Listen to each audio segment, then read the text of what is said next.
Soy Andrea, vivo en San Tomás, al norte de Nuevo León. Trabajo como administradora en una clínica privada y hasta el día de este relato pensaba que había aprendido a mantener la calma en casi cualquier situación. Pero lo que viví esa tarde fue algo que ni en mis peores pesadillas pude imaginar. Era viernes por la tarde, 12 de septiembre. Manejaba rumbo a la estación de tren de Valle Azul para recoger a Julián Ortega, mi prometido. Después de meses de relación a distancia, por fin había conseguido un traslado laboral para poder mudarse conmigo. Era el día más esperado del año para los dos. El sol bajaba lento y el aire llevaba ese olor a tierra caliente que solo se percibe en el final del verano. Teníamos planes para cenar juntos esa noche. Lo iba a recibir con flores, como en las películas. Todo estaba listo, hasta que de repente la música de la radio fue interrumpida. Última hora, dijo el locutor con voz tensa.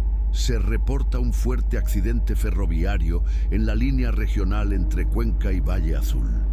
Primeros informes confirman que 2 trenes colisionaron de frente. Hay múltiples heridos. Aún se desconoce la cifra exacta de víctimas. Mi cuerpo se paralizó. Esa era justo la ruta que tomaba el tren donde venía Julián. Revisé el reloj. Faltaban 15 minutos para su llegada programada. Mi respiración se volvió irregular. Solté el volante por un segundo y sentí cómo mis dedos temblaban. Estacioné al borde del camino y comencé a marcar su número.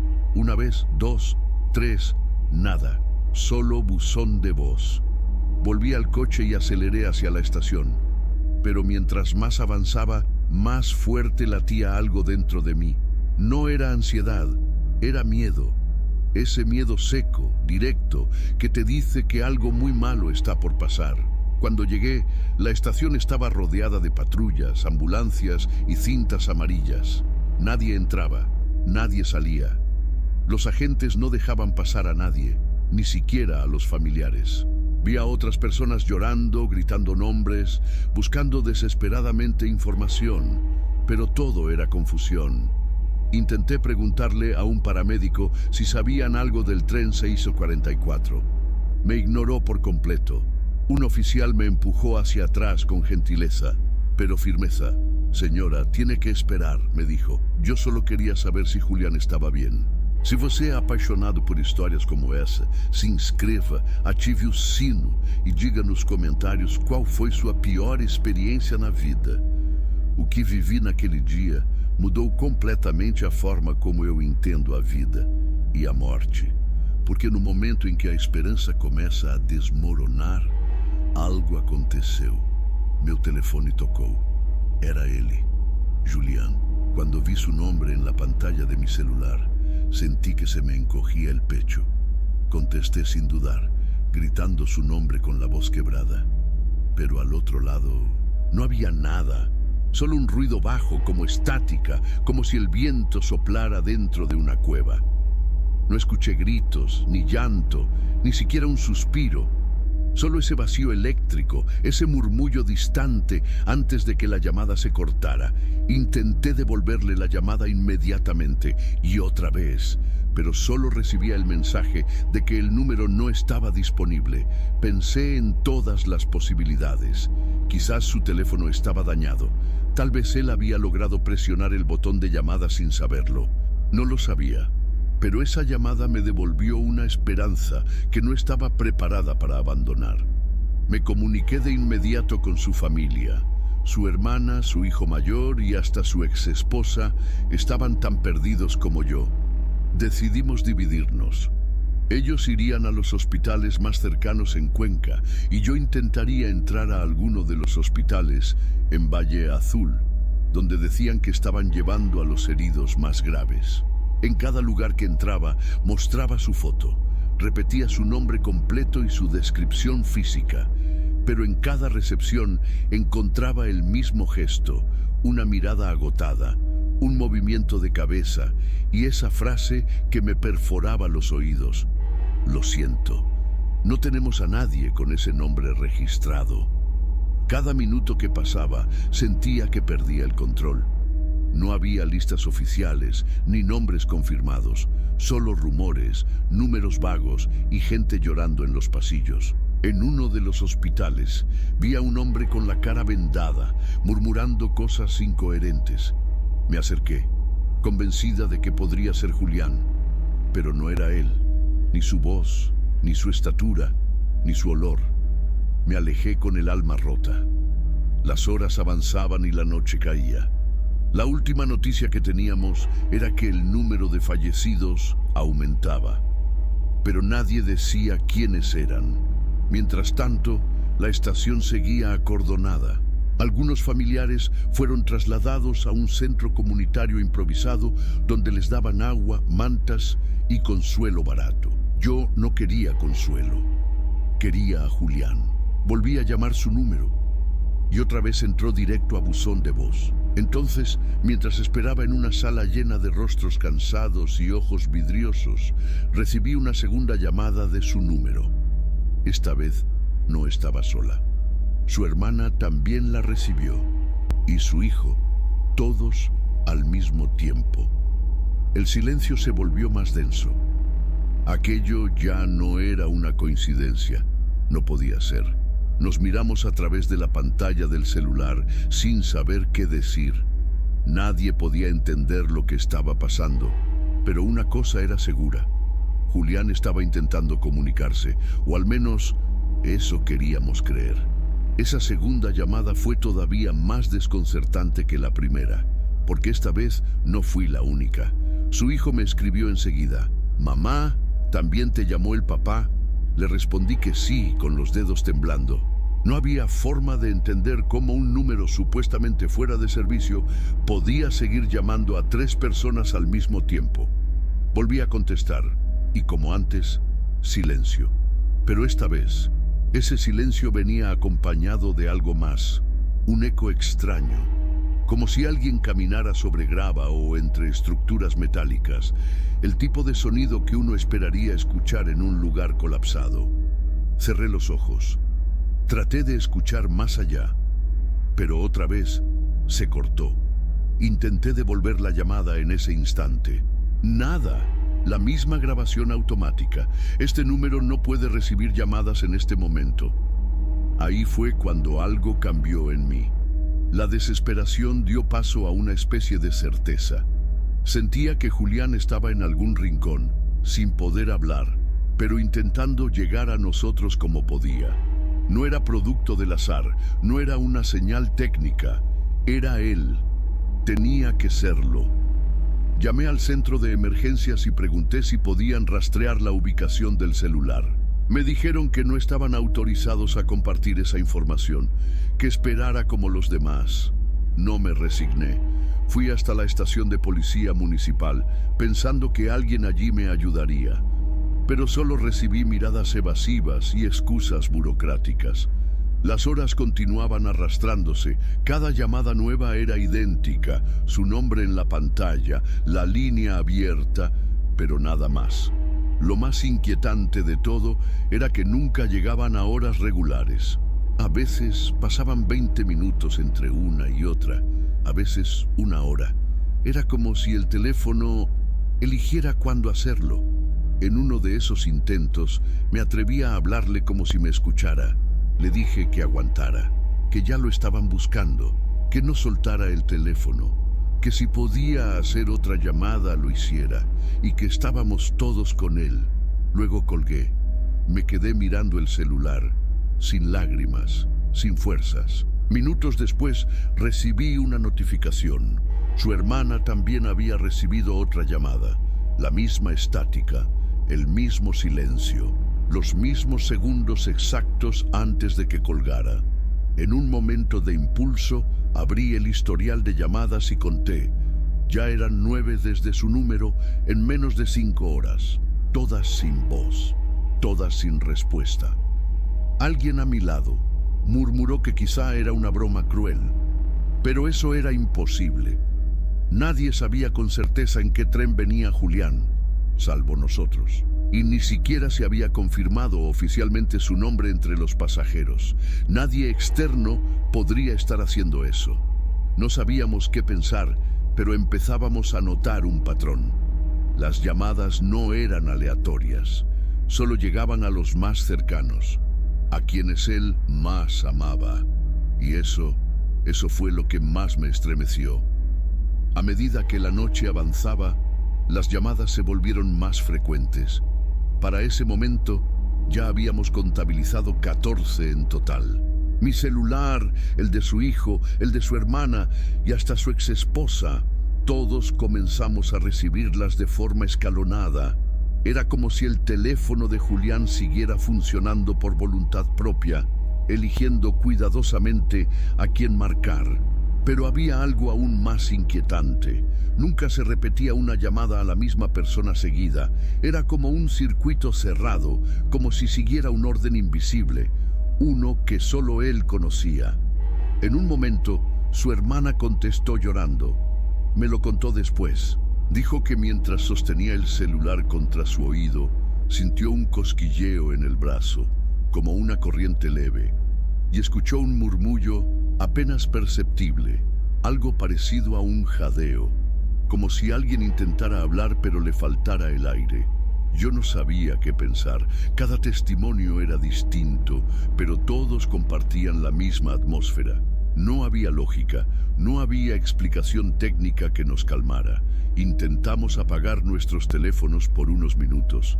Tal vez así se detendría. Pero al volver a encenderlos, 3 llamadas habían entrado mientras estaban apagados. El historial lo confirmaba. El teléfono de Julián seguía marcando, aunque no estuviéramos disponibles para contestar. Era como si no importara si estábamos listos o no. Las llamadas llegaban igual. Me sentía atrapada entre el miedo y la esperanza. Porque, aunque cada llamada era un golpe emocional, también era una señal. Una posible prueba de que él seguía con vida, de alguna forma, en algún rincón entre los fierros retorcidos y la oscuridad. Le mandé un mensaje de texto, aún sabiendo que no lo leería. Estamos contigo. Te estamos buscando. No te rindas. Lo escribí con el corazón apretado. No obtuve respuesta, pero minutos después su número volvió a aparecer en mi pantalla. Comencé a imaginarlo debajo de algún vagón, con la pantalla rota, con apenas batería, haciendo un esfuerzo sobrehumano por presionar una sola tecla. Quizá no podía moverse. Quizá estaba entre la vida y la muerte, usando sus últimas fuerzas para llamarnos. Esa idea me torturaba, y sin embargo, en el fondo había algo que no encajaba, porque si él estaba atrapado, ¿cómo podía su teléfono tener señal constante durante tantas horas? ¿Cómo era posible que a pesar del caos, de los cuerpos, de los fierros y del humo, siguiera funcionando como si nada? Nos quedamos sin palabras. Nos reunimos todos en la sala de espera del Hospital General, cada uno con su celular en la mano, en silencio, esperando el próximo timbre. Nadie hablaba. Nadie quería romper la tensión que colgaba en el aire. Hasta que, poco después de las 3 de la mañana, las llamadas simplemente pararon. Cuando las llamadas se detuvieron, por un momento sentimos que todo había terminado, que quizá el teléfono se había apagado definitivamente, o que la batería no aguantó más. Pero una parte de mí se rehusaba a aceptar ese silencio como final. Había algo más. Lo sentía. Era como si la historia aún no se hubiera cerrado. 40 minutos después, mi celular vibró de nuevo. Era un número privado. Dudé en contestar, pero lo hice. Esta vez no era Julián. Era el Hospital Municipal de El Rosario, uno de los centros que también recibía heridos del accidente.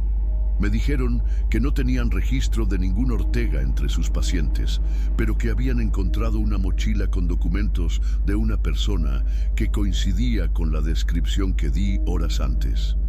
Me pidieron que fuera en persona a verificar. Sin perder tiempo, tomé las llaves del coche y manejé hasta allá. Eran casi las 4 de la mañana. Apenas había tráfico. La ciudad parecía suspendida, detenida por el mismo dolor que sentíamos todos los que buscábamos a alguien. Cuando llegué, una enfermera me acompañó hasta una pequeña sala con objetos personales recuperados del accidente.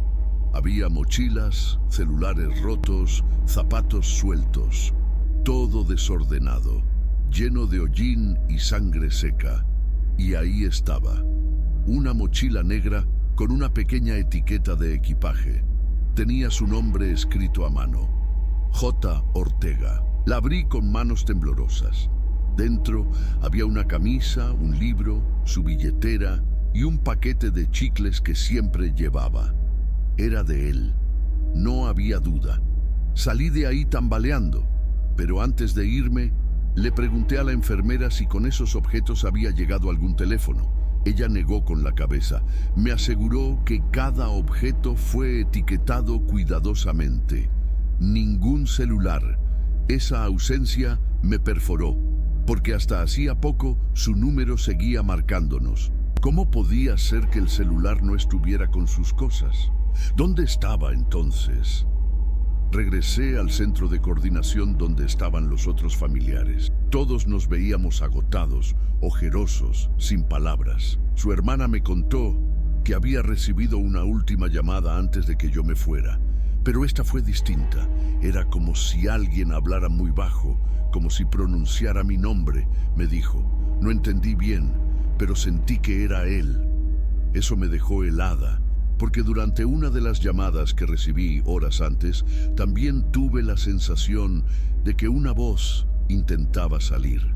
No eran palabras completas, apenas un eco, una vibración en la línea, pero lo suficiente como para que mi mente lo reconociera. Y ahí fue cuando todos coincidimos. Las llamadas no eran solo llamadas, había algo dentro de ellas, algo que intentaba ser escuchado, pero que nunca lograba cruzar del todo. Fue entonces que el miedo se transformó. Ya no era miedo por su vida, era miedo a lo que vendría después. Después de ese momento en el hospital, sentí que había cruzado una línea invisible. Ya no estaba segura de lo que era real y lo que no. Lo único que sabía con certeza era que algo imposible estaba ocurriendo, y todos los que amábamos a Julián lo estábamos viviendo al mismo tiempo. Volví al centro comunitario, donde las autoridades habían reunido a los familiares. El aire dentro del lugar se sentía denso, cargado de cansancio, olor a sudor, lágrimas y silencio contenido. Afuera ya comenzaba a amanecer. Llevábamos más de 12 horas sin noticias oficiales. Algunos dormían en el suelo, otros hablaban en voz baja, pero la mayoría simplemente miraba al vacío, esperando. Me senté junto a su hijo, que no había pegado el ojo en toda la noche. Me mostró su historial de llamadas. «Mira», me dijo, señalando la pantalla. 10 veces, siempre igual, le respondí con un suspiro. Yo tenía 11, su hermana tenía 9 y la exesposa 8. En total, 38 llamadas, 38 intentos de algo. No sabíamos de qué, ni por qué. Lo más desconcertante es que, pese a la frecuencia, las llamadas parecían calculadas. Nunca llegaban de madrugada. Siempre eran entre las 6 de la tarde y las 3 de la mañana. Como si algo o alguien supiera que estaríamos despiertos, atentos, como si nos observaran desde el otro lado de una ventana. Una señora mayor que estaba en una de las esquinas del salón me llamó con un gesto. Se acercó lentamente y me preguntó en voz baja si yo era la prometida del hombre del tren 644. Asentí, confundida. Me contó que su nieta también venía en ese tren y que en medio del accidente ella logró enviarle una nota de voz, diciendo que había un hombre que intentaba ayudar a otros, aunque estaba herido. No sé si era él, me dijo, pero dijo que el hombre tenía una voz suave y que no dejaba de repetir un nombre. Andrea. Sentí un escalofrío en la nuca. Me volví hacia los voluntarios. Les supliqué una vez más que me dejaran acercarme al sitio del accidente. Me dijeron que estaban terminando de remover los últimos vagones, que pronto habría noticias, pero ya era demasiado tiempo. Ya no se trataba de una búsqueda, era otra cosa. Estábamos atrapados en una sala, esperando que un grupo de extraños nos dijera si nuestros seres queridos estaban vivos o muertos. Mientras tanto, los teléfonos seguían sonando como recordatorios crueles de que la espera no era del todo silenciosa, porque cada vez que veíamos ese número en la pantalla, cada vez que esa llamada sin voz entraba, algo dentro de nosotros se negaba a aceptar el final. Y eso fue exactamente lo que sentimos cuando, de pronto, entró la última llamada. Eran casi las 4 de la mañana cuando un paramédico entró al centro comunitario acompañado de 2 agentes. Su presencia impuso silencio inmediato. Todos sabíamos lo que significaba. Los vi hablar con uno de los coordinadores. Luego, uno de ellos levantó la voz. Familiares de Julián Ortega. Nos pusimos de pie. Éramos 4. Caminamos hacia ellos sin respirar. Yo sostenía mi celular como si fuera un talismán. Todavía marcaba su número cada cierto tiempo, aún sabiendo que no respondería. El paramédico nos miró con una expresión grave, pero no insensible. Tomó aire antes de hablar. Lamentamos informarlo, pero su familiar fue encontrado sin signos vitales. Lo identificamos por los documentos hallados en su mochila. No sufrió. Fue instantáneo. No sé cuántos segundos pasaron antes de que entendiera lo que acababa de escuchar. Sentí que el piso se me abría. Las piernas me fallaron. Su hijo soltó un grito seco. Su hermana cayó de rodillas. Nadie pudo decir una palabra más. Yo solo repetía lo mismo en mi mente. No puede ser, no puede ser, no puede ser. ¿Y su celular? Logré preguntar con la voz cortada. El paramédico me miró con confusión. ¿Celular? Sí, insistí. Nos ha estado llamando toda la noche. El oficial que lo acompañaba frunció el ceño. ¿Está segura? Mostré mi historial. 42 llamadas entrantes desde su número. Muchas de ellas respondidas. También los mensajes que le habíamos enviado. Ellos se miraron entre sí, visiblemente incómodos. No encontramos ningún teléfono con su cuerpo, dijo finalmente el paramédico.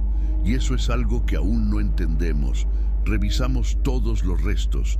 Lo buscábamos precisamente porque sabíamos que ustedes lo intentarían localizar. Pero no estaba. No había celular. Eso me derrumbó más que la noticia de su muerte. ¿Cómo podía ser posible? ¿Dónde estaba ese teléfono? Nos ofrecieron agua, atención médica, pero nadie tenía fuerzas para nada. Era como si hubiéramos entrado en una especie de dimensión borrosa, donde todo parecía real, pero al mismo tiempo distorsionado. Me llevaron a otra sala para firmar algunos papeles. Su hijo, aún en shock, no paraba de mirar su celular, esperando otra llamada. Yo ya no esperaba nada, solo quería entender. Antes de salir, uno de los oficiales se me acercó en privado.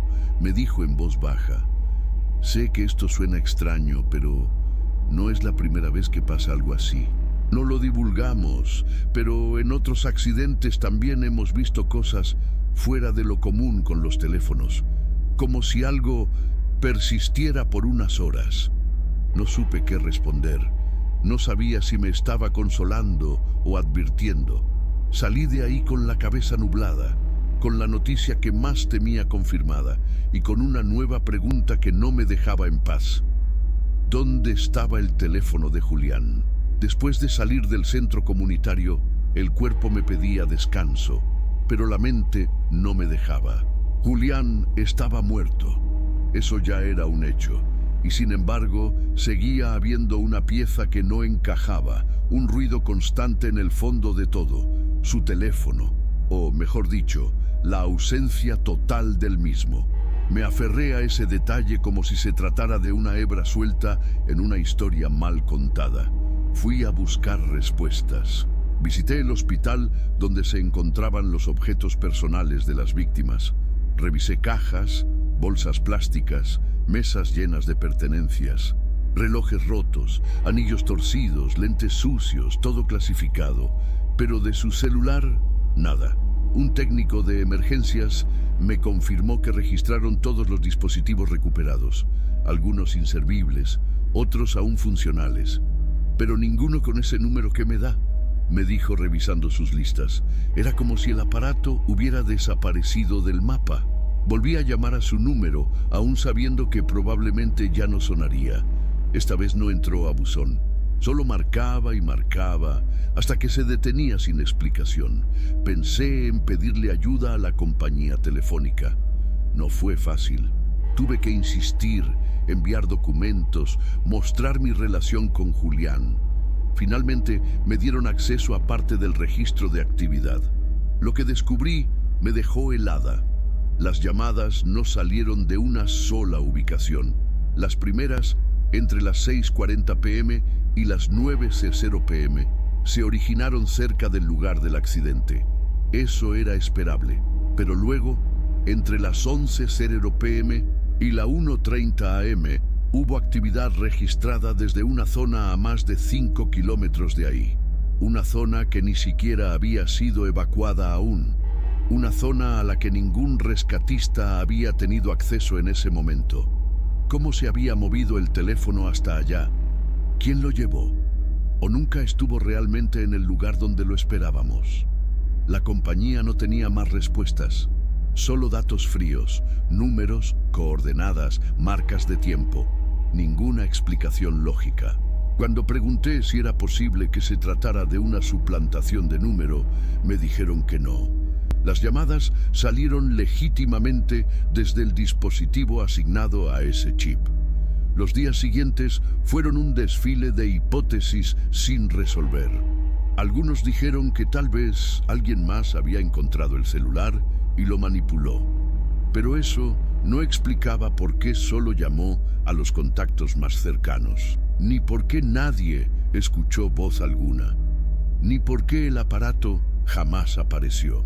Una parte de mí comenzó a aceptar que nunca sabría qué pasó con ese teléfono, que tal vez, como Julián, también se lo tragó la tragedia.